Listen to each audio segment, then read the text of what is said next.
This is what cork looks like underneath the microscope. And Thomas Hook was looking at cork. Like we said, he was a botanist, so he was all about plants. And we didn't know that cells were the basic unit and function in all living organisms. So this is the very beginning. And he had a very, very ancient microscope, no light. He had to look at it by the window or candlelight. And he was looking at cork. And cork is that layer of the tree that's just below the bark, but it's a dead cell layer. So he was looking at it, and he thought all those little boxes look like the cells that the monks lived in. And of course, if you've ever been to a monastery, the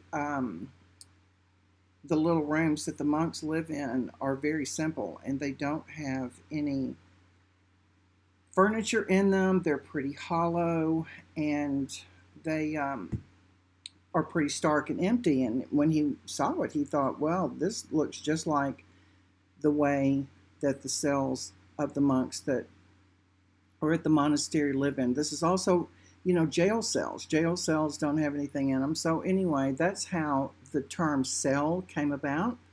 So Robert Hooke was the man attributed to naming the cell the cell.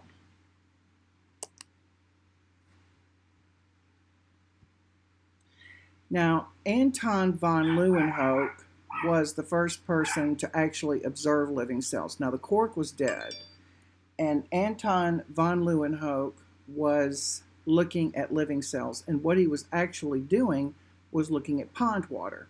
If you put a little sample of pond water underneath the microscope, what you see is a lot of little parasitic type amoeba, things that belong in the kingdom Protista. And there was some bacteria, there was some parasitic protist, amoeba, giardia, coccidia. There were sperm cells, there were blood cells, microscopic nematodes. Nematodes are parasitic worms. And rotifers. Rotifers are also parasites. So pond water has a lot of different types of living organisms in the water. And so when he put it underneath the microscope, now remember, there's no dyes, so he couldn't dye anything.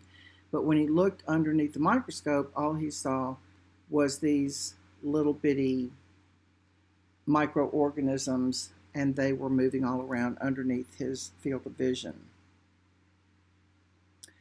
Carl von Baer was an embryologist, and if you're an embryologist, you study embryos. And so he was the first one to discover the mammalian ovum in 1826. Ovum means egg, and of course, we're mammals.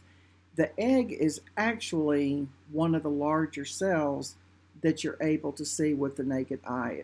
And apparently, and I've never seen one, but apparently it's about the size of a 10 font period at the end of a sentence that you would use in a paragraph.